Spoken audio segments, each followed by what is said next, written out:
नमस्कार दोस्तों, आज हम देखने जा रहे हैं दंड प्रक्रिया संहिता 1973 सीआरपीसी 1973 के महत्वपूर्ण वस्तुनिष्ठ प्रश्न को, जो आपके एमसीक्यू हैं, इन्हें हम देखने जा रहे हैं। क्योंकि यदि आप अभी से पढ़ेंगे, तो ही आप अपनी सफलता प्राप्त कर सकते हैं। आपके हर सपने पूरे होंगे, इसके लिए आपको सतत प्रयास करना होगा। अभी से आपको एक्टिव होना होगा, अभी से आप पढ़ते रहेंगे, तभी आप अपनी मंजिल तक पहुँच सकते हैं। देखते हैं प्रश्न क्रमांक 26 1 से लेके 25 तक दूसरी वीडियो में क्वेश्चन दिए हैं। आज हम देखते हैं 26 से। किसी अन्य विधि के अंतर्गत का अपराध यदि 3 वर्ष या इससे अधिक किंतु 7 वर्ष से अनधिक कारावास से दंडनीय है, तब क्या होगा? वह संज्ञेय अपराध होगा या फिर अजमानती अपराध होगा, वह असंज्ञेय अपराध होगा एवं अजमानती होगा, संज्ञेय होगा और अजमानती होगा, वह असंज्ञेय और अजमानती अपराध होगा। तो वह संज्ञेय और अजमानती अपराध होगा। ये आपका सही हो जाएगा। यदि कोई भी अपराध जो 3 वर्ष से अधिक और 7 वर्ष तक का है, तो वह संज्ञेय अपराध में आएगा और अजमानती अपराध माना जाएगा। प्रश्न अगला देखते हैं। प्रश्न 27 असंज्ञेय वाद को दंड प्रक्रिया संहिता की किस धारा में परिभाषित किया गया है? धारा 2C में, धारा 2H में, धारा 2I में या फिर धारा 2J में परिभाषित किया गया है? तो इसे धारा 2L में परिभाषित किया गया है। सी आपका सही है। प्रश्न नेक्स्ट असंज्ञेय अपराध से अभिप्रेत है ऐसे अपराध जिनमें अभी हमने ऊपर देखा संज्ञेय अपराधों को, इनसे विपरीत असंज्ञेय अपराध होते हैं। एक पुलिस अधिकारी बिना वारंट के गिरफ्तार नहीं कर सकता है। एक पुलिस अधिकारी अपने विवेक के आधार पर गिरफ्तार कर सकता है। एक पुलिस अधिकारी बिना वारंट के करने का प्र, प्राधिकार रखता है। परिवाद के निर्देशन एवं गिरफ्तार किया जा सकता है। तो इसका आंसर हो जाएगा एक पुलिस अधिकारी बिना वारंट के गिरफ्तार नहीं कर सकता है। ये आपका सही है। असंज्ञेय अपराध में बिना वारंट के गिरफ्तार नहीं कर सकता है, और जो आपके संज्ञेय अपराध हैं उसमें बिना वारंट के गिरफ्तार कर सकता है, लेकिन वही कंडीशन होगी 24 घंटे के अंदर आपको कोर्ट में हाजिर करना होगा और गिरफ्तारी की जानकारी देनी होगी। कोई पुलिस अधिकारी वारंट के बिना व्यक्ति को गिरफ्तार नहीं कर सकता है। कब नहीं कर सकता है? जो संज्ञेय अपराधों से संबंध रह चुका हो, जो अपराध खुद घोषित किए जा चुके हों, सशस्त्र बलों में से किसी से भी या फिर असंज्ञेय अपराध से। इसका है जो आपके असंज्ञेय अपराध हैं उसमें आप बिना वारंट के गिरफ्तार नहीं कर सकते हैं। देखिए आपके क्वेश्चन वही पुराना है और इसी को थोड़ा-सा फेर-बदल करके इसमें दिया गया है, तो इसलिए आपको ध्यान से पढ़ना है। इसका डी सही होगा। असंज्ञेय अपराध में बिना वारंट के गिरफ्तार नहीं कर सकता है और आपके संज्ञेय अपराध में बिना वारंट के गिरफ्तार कर सकता है। जैसे नेक्स्ट शिकायत जैसा कि धारा 2D में दंड प्रक्रिया संहिता में दिया गया है, हो सकती है। किस आधार पे हो सकती है? केवल लिखित, केवल मौखिक, या तो लिखित या मौखिक या फिर संकेतों से हो सकती है। तो आपका जो आपकी दंड प्रक्रिया संहिता की 2D में दिया है, वह शिकायत कैसे हो सकती है? या तो लिखित हो सकती है या मौखिक रूप से भी आप कर सकते हैं। सी सही आंसर हो जाएगा। यह बात अलग है कि मौखिक रूप से कोई करता नहीं है, लेकिन आपका आंसर सी सही होगा। नेक्स्ट क्वेश्चन परिवाद का सबसे आवश्यक तत्व है। परिवाद का सबसे आवश्यक तत्व कौन-सा है? गलत कार्य होने पर अभिकथन करना या फिर अधिकार के हनन का अभिकथन करना, किसी शारीरिक चोट का अभिकथन करना, किसी अपराध के कारित होने का अभिकथन करना जिस पर कार्रवाई अपेक्षित है। तो आपका सही हो जाएगा किसी अपराध के कारित होने का अभिकथन करना जिस पर कार्यवाही अपेक्षित है, जिस पे कार्यवाही की जा सकती है। दंड प्रक्रिया संहिता या किसी भी एक्ट में यह लिखा होना चाहिए कि यह अपराध के लिए कार्यवाही हो सकती है। उसी पे आप परिवाद का आवश्यक तत्व होगा, परिवाद कर सकते हैं। इसका डी सही आंसर। प्रश्न क्रमांक नेक्स्ट देखते हैं। दंड प्रक्रिया संहिता की धारा 2 घ के अंतर्गत परिवाद का अर्थ मजिस्ट्रेट के समक्ष किसी व्यक्ति द्वारा मौखिक या लिखित रूप से, देखिए इसमें लिखा है मौखिक या आपका लिखित रूप से अभिकथन है, जिसके द्वारा संहिता के अंतर्गत किसी अपराध के संबंध में कार्यवाही करने की अपेक्षा होती है। इसमें शामिल नहीं है। इसमें शामिल क्या नहीं है? पुलिस रिपोर्ट, पुलिस रिपोर्ट भी शामिल है। परिवाद और पुलिस रिपोर्ट एक समान होती हैं या ऊपर में से दिए में से कोई भी नहीं। तो ये पुलिस रिपोर्ट है। पुलिस रिपोर्ट परिवाद में शामिल नहीं होती है, क्योंकि जहाँ पर पुलिस रिपोर्ट हो जाती है तो फिर उसमें पुलिस वाले का भागीदारी बढ़ जाती है, लेकिन जो परिवाद है मजिस्ट्रेट के समक्ष किया जाता है, मजिस्ट्रेट को शिकायत की जाती है, उसके बाद मजिस्ट्रेट पुलिस को आदेश देते हैं। तो यह पुलिस रिपोर्ट शामिल नहीं है। ये आपका सही आंसर। प्रश्न नेक्स्ट देखते हैं। प्रश्न क्रमांक 33 देखते हैं। थोड़ा सा हम सेट कर लें। निम्नलिखित में से कौन परिवाद का आवश्यक तत्व नहीं है? देखिए हम बार-बार कहते हैं नहीं को आपको ध्यान रखना है। यदि आप इसको भूल जाते हैं और पहला ही ऑप्शन पढ़ेंगे या दूसरा पढ़ेंगे तो आपको सही लगेगा। इसलिए आप पूरी तरह से शांत मन से क्वेश्चन पढ़ें और पूरे ऑप्शन पढ़ें। ऑप्शन पढ़ने के बाद ही आप आंसर अपना दें। परिवाद का आवश्यक तत्व नहीं है, वह मजिस्ट्रेट के समक्ष लिखित या मौखिक अभिकथन होता है। इसमें आपराधिक घटना का तत्व शामिल रहते हैं। इसमें मजिस्ट्रेट के समक्ष पुलिस अधिकारी द्वारा प्रस्तुत रिपोर्ट शामिल होती है। इसमें अन्वेषण के पश्चात असंज्ञेय अपराध के संबंध में पुलिस रिपोर्ट सम्मिलित की जाती है। इसमें हो जाएगा, इसमें मजिस्ट्रेट के समक्ष पुलिस अधिकारी द्वारा प्रस्तुति भी सम्मिलित होती है। यह आपका गलत हो जाएगा क्योंकि ये नहीं पूछ रहे हैं। मजिस्ट्रेट के आप समक्ष देंगे तो उसमें पुलिस अधिकारी का होना आवश्यक नहीं होता है। तो सी आपका सही है क्योंकि ये नकारात्मक रूप से पूछा गया है क्वेश्चन। नहीं का आपको हम बार-बार कहते हैं ध्यान रखना है। पुलिस रिपोर्ट कब परिवाद समझी जाएगी? पुलिस रिपोर्ट है कब आपकी परिवाद समझी जाएगी? अन्वेषण के पश्चात किसी संज्ञेय अपराध का किया जाना प्रकट होने वाली रिपोर्ट को परिवाद समझा जाएगा, या फिर अन्वेषण के पश्चात किसी असंज्ञेय अपराध का किया जाना प्रकट होना आपका परिवाद समझा जाएगा। जब मजिस्ट्रेट उपयुक्त समझे तब परिवाद समझा जाएगा, या किसी भी स्थिति में नहीं समझा जाएगा।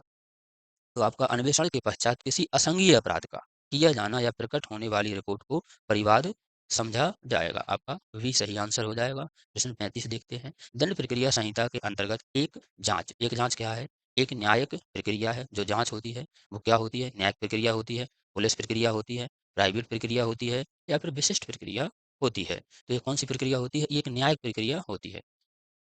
जो संहिता के अंतर्गत जांच होती है उसे हम न्यायिक प्रक्रिया कहते हैं। ए सही आंसर। Next question. दंड प्रक्रिया संहिता 1973 के अंतर्गत जांच की जाती है। जांच कैसे की जाती है? पुलिस अधिकारी द्वारा, केवल मजिस्ट्रेट द्वारा, सत्र न्यायाधीश द्वारा, या फिर मजिस्ट्रेट और न्यायालय द्वारा की जाती है। तो जांच जो है मजिस्ट्रेट या न्यायालय द्वारा की जाती है। जो जांच होती है मजिस्ट्रेट और न्यायालय द्वारा की जाती है, लेकिन इन्हें करते पुलिस अधिकारी ही हैं। जो पुलिस अधिकारी करते हैं वो अन्वेषण कहलाता है।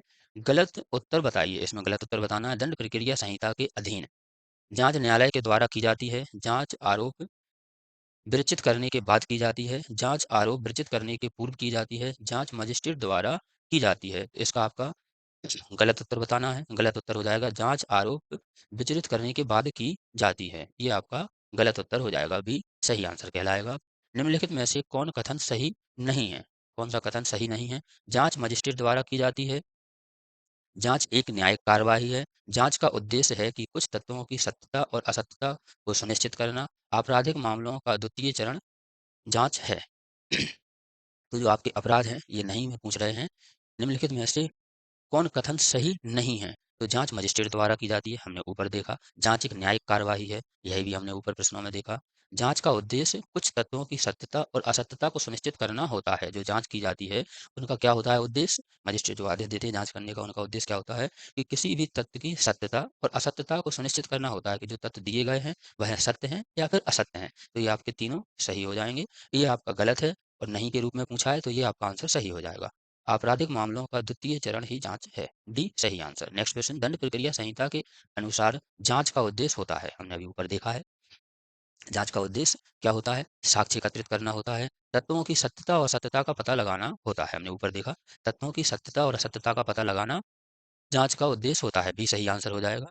प्रश्न क्रमांक 40 देखते हैं। प्रश्न क्रमांक 40 कहता है निम्नलिखित में से दंड प्रक्रिया संहिता, थोड़ा सा सेट कर लेते हैं, ये हमने सेट कर लिया। निम्नलिखित में से दंड प्रक्रिया संहिता की किस धारा में शब्द अन्वेषण, कौन सा शब्द अन्वेषण को परिभाषित किया गया है? जो आपकी दंड प्रक्रिया संहिता सीआरपीसी है उसको किस धारा में अन्वेषण शब्द का परिभाषा दी गई है?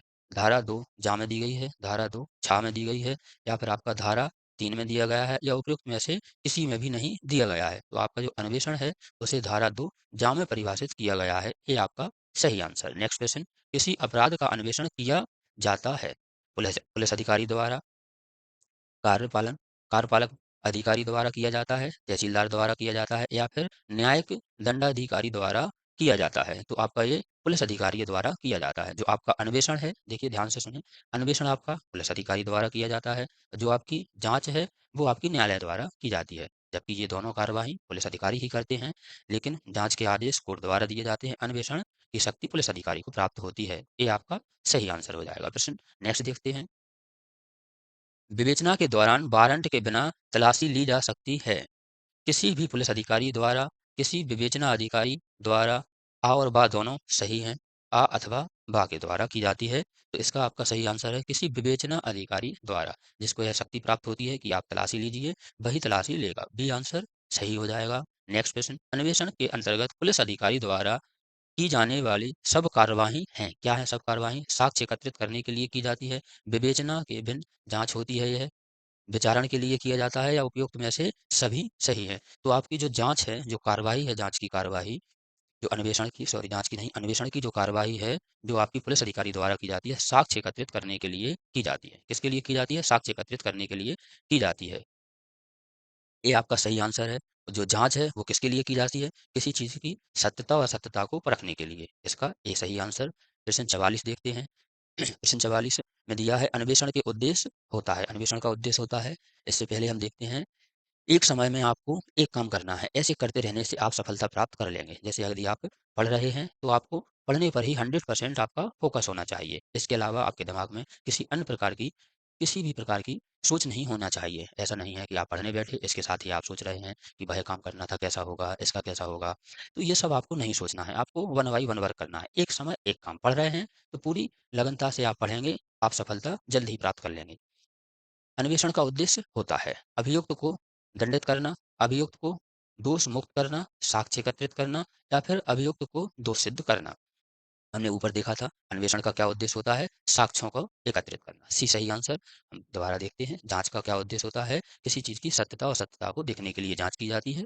अन्वेषण किया जाता है पुलिस अधिकारी द्वारा साक्ष्य एकत्रित करने के लिए। जांच कोर्ट द्वारा आदेश दिए जाते हैं किसी चीज की सत्यता और असत्यता को परखने के लिए, लेकिन ये दोनों काम पुलिस अधिकारी ही करते हैं, या फिर कोर्ट चाहे तो किसी विशेष व्यक्ति को यह आदेश दे सकता है। ये कोर्ट के ऊपर निर्भर होता है। निम्नलिखित में से कौन से कथन सत्य हैं? कौन से कथन आपके सत्य हैं? अन्वेषण पुलिस अधिकारी द्वारा किया जाता है। अन्वेषण के उद्देश्य साक्ष्य एकत्रित करना होता है। अन्वेषण न्यायिक कार्यवाही होती है। अन्वेषण न्यायिक कार्यवाही नहीं होती है। पहला, दूसरा, तीसरा सही है या पहला, दूसरा, चौथा सही है? दूसरा, तीसरा, चौथा सही है या पहला, तीसरा और चौथा आपका सही है? तो जो भी अन्वेषण न्यायिक कार्यवाही होती है, यह आपका गलत हो जाएगा, हमने अभी देखा। अन्वेषण पुलिस अधिकारी द्वारा की जाती है, यह सही है। अन्वेषण का उद्देश्य साक्ष्य एकत्रित करना है, यह भी सही है। और अन्वेषण न्यायिक कार्यवाही में नहीं आता है, जो आपका अन्वेषण है वो न्यायिक कार्यवाही में नहीं आता है। न्यायिक कार्यवाही आपकी जांच होती है। तो आपका इसे हम तीसरे वाले को अलग कर देंगे, पहला, दूसरा और चौथा सही हो जाएगा, बी सही आंसर। नेक्स्ट क्वेश्चन, निम्नलिखित में से कौन से संयोजन सुमिलित हैं? कौन से संयोजन सम्मिलित हैं? मजिस्ट्रेट या न्यायिक करता है, क्या करता है? अन्वेषण करता है मजिस्ट्रेट, न्यायिक। इसका उद्देश्य साक्ष्य एकत्रित करना होता है। जाँच का उद्देश्य होता है क्या? साक्ष्य एकत्रित करना। यह साधारणतः आपराधिक मामलों का दूसरा चरण होता है, जाँच दूसरा चरण होता है, या फिर यह न्यायिक कार्यवाही नहीं होती है, अन्वेषण। तो इसका आपको पहला, दूसरा सही है, दूसरा, तीसरा सही है, तीसरा, चौथा सही है या फिर दूसरा आपका तीसरा सही है। तो इसमें आपका सही हो जाएगा यह साधारणतः आपराधिक मामलों का दूसरा चरण जाँच होता है, दूसरा चरण जाँच होता है, यह आपका सही हो जाएगा। इसके साथ ही यह न्यायिक कार्यवाही नहीं होती है, जो आपका अन्वेषण है वो न्यायिक कार्यवाही नहीं होती है, हमने ऊपर देखा है, ठीक है? तो आपका ये दोनों सही हो जाएँगे, सम्मिलित हैं, सी सही आंसर हो जाएगा क्योंकि तीसरा और चौथा आपका सही है। इसके साथ ही नेक्स्ट क्वेश्चन देखते हैं, निम्नलिखित में से कौन-सा वाद त्रुटिपूर्ण अन्वेषण से संबंधित है? त्रुटिपूर्ण अन्वेषण से संबंधित कौन-सा वाद है? डी के बासु बनाम पश्चिम बंगाल राज्य का, या फिर ज़ाहिरा हबीबुद हबीबुल्ला शेख बनाम गुजरात राज्य का, साक्षी बनाम भारत संघ, या फिर दीपेश बनाम भारत संघ का वाद कौन-सा त्रुटिपूर्ण अन्वेषण से संबंधित है? इसको आपको देखना है। तो आपका डी के बासु बनाम पश्चिम बंगाल राज्य का जो वाद था, वह त्रुटिपूर्ण अन्वेषण से संबंधित था। ये आपका सही। ये वाद भी आपसे पूछे जाते हैं। इन्हें भी हम पूरे एक वीडियो में लाएँगे। कौन-सा वाद किसके ऊपर चला था, क्या इसका जानकारी थी, हम पूरी एक वीडियो में लाएँगे, आपने देखना है। इसका आपका ए सही है। निम्नलिखित में से कौन-सी प्रक्रिया न्यायिक प्रक्रिया होती है? देखिए, हमने ऊपर पढ़ा है अभी कि कौन-सी प्रक्रिया आपकी न्यायिक प्रक्रिया होती है। अन्वेषण न्यायिक प्रक्रिया होती है, जाँच एवं अन्वेषण न्यायिक प्रक्रिया होती है, जाँच और विचारण न्यायिक प्रक्रिया होती है, विचारण और अन्वेषण न्यायिक प्रक्रिया होती है। तो हमने अभी देखा कि जो आपका अन्वेषण है, वह न्यायिक प्रक्रिया नहीं होती है, न्यायिक प्रक्रिया नहीं होती है, इसे हम न्यायिक प्रक्रिया में नहीं रखते हैं। तो सबसे पहले अन्वेषण ये गलत हो जाएगा, जाँच और अन्वेषण लिखा है गलत हो जाएगा, विचारण और अन्वेषण यह भी आपका गलत हो जाएगा। तो आपका सही होगा जाँच एवं विचारण आपकी न्यायिक प्रक्रिया होती है। सी सही आंसर। देखिए, ऑप्शन से ही धीरे-धीरे हम ऑप्शन को पकड़ना सीख रहे हैं। ऐसे ही अगर हम रोज़ क्लास लेंगे, तो आपको बहुत कुछ समझ में आने लगेगा, क्योंकि यह थोड़ा-सा हल्का-सा टफ पड़ जाता है यदि आप पहली बार पढ़ते हैं। जिसने पढ़ा है, उसके लिए आसान हो जाता है। क्योंकि हमारी सबसे बड़ी कमज़ोरी होती है कि हम किसी भी चीज़ को बीच में छोड़ देते हैं, बीच में छोड़ देते हैं। यदि आप हार मान लें तो सफलता आपको कभी नहीं मिलेगी, यदि आप हार ना मानें तो सफलता आपके पास होती है। हम किसी भी पहले अपना लक्ष्य निर्धारित करते हैं, लक्ष्य के ऊपर हम कुछ दिन चलते हैं, इसके बाद फिर हमें ऐसा लगता है कि इससे अच्छा लक्ष्य तो यह सही था। तो दूसरे लक्ष्य पे चले जाते हैं या फिर यह टल पड़ रहा है या फिर आप में से धीरे-धीरे यह धुंधला होता जाता है, भूल जाते हैं। इसीलिए हमारी सबसे बड़ी कमज़ोरी है कि हम किसी काम को बीच में छोड़ देते हैं, इससे हम लक्ष्य पर नहीं जा पाते हैं। इसलिए आप अभी से निरंतर क्लासों को पढ़ते रहिए। जब आपका पेपर होगा, आपका पेपर 24 में हो, शुरू में हो, बीच में हो या लास्ट में हो, इससे हमें मतलब नहीं है। हमें किस काम से मतलब है, हमारी तैयारी कैसी है। हम पहले खुद को तैयार कर लें इसके लिए। इसीलिए हम अभी से क्लास शुरू कर दें, अपने आप को तैयार रखें। जब भी पेपर होगा हमें इससे क्या हम तो अपनी एक सीट लेना है और एक सीट आपको मिल जाएगी। तो आप सतत प्रयास करते रहें, निरंतर पढ़ते रहें। दंड प्रक्रिया संहिता 1973 की निम्न धाराओं में से कौन-सी धारा अपराध शब्द को परिभाषित करती है? कौन-सी धारा है जो अपराध शब्द को परिभाषित करती है? 2 चा है, धारा 2 झा है, धारा 2 डा है या फिर धारा 2 था है आपकी। तो कौन-सी धारा है जो परिभाषित करती है अपराध को? तो अपराध को 2 ढ परिभाषित करती है। आपका सी सही आंसर हो जाएगा। प्रश्न 50 और लास्ट प्रश्न देखते हैं। हम अभी 25-25 प्रश्नों को सॉल्व करते हैं। इससे ज़्यादा सॉल्व करेंगे तो फिर अभी पेपर की डेट भी नहीं आई है, सिलेबस भी नहीं आया है, तो आपको पढ़ने में थोड़ा-सा मन कम लगेगा। इसलिए आप 25-25 क्वेश्चन को पढ़ते रहें, रोज़ इन्हें 1-1, 2-2 बार देखते रहें क्लासों को। स्थान के अंतर्गत आते हैं। स्थान के अंतर्गत क्या-क्या आते हैं? गृह, भवन, यान, जलयान, तंबू या फिर उपयुक्त सभी आते हैं। जहाँ भी उपयुक्त सभी लिखा हो, उस प्रश्न को आप ध्यान से पढ़ना। तो स्थान के अंतर्गत आपका गृह भी आता है, भवन भी आता है, यान भी आता है, जलयान भी आता है और तंबू भी आता है। तो उपयुक्त सही डी आपका सही आंसर हो जाएगा। तो ये रहे आपके 25 प्रश्न। इससे पहले भी हमने 25 क्वेश्चनों की क्लास डाली है, आप उसे भी पढ़ें। हमने आपको बताया कि यदि आप किसी भी काम को बीच में छोड़ के ना जाएँ, तो आप लक्ष्य प्राप्त कर लेंगे। इसके साथ-साथ ही सतत प्रयास करते रहें। रोज़ क्लासों को लें आप, रोज़ क्लासों को लो।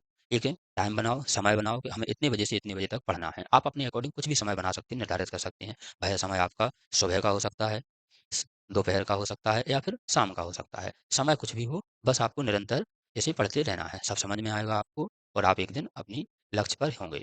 इसी के साथ यदि आपको वीडियो अच्छी लगी है तो आप इसे लाइक, शेयर, कमेंट करें। वीडियो देखने के लिए धन्यवाद। आप लक्ष्य तक अवश्य पहुँचे, ऐसी हमारी कामना है।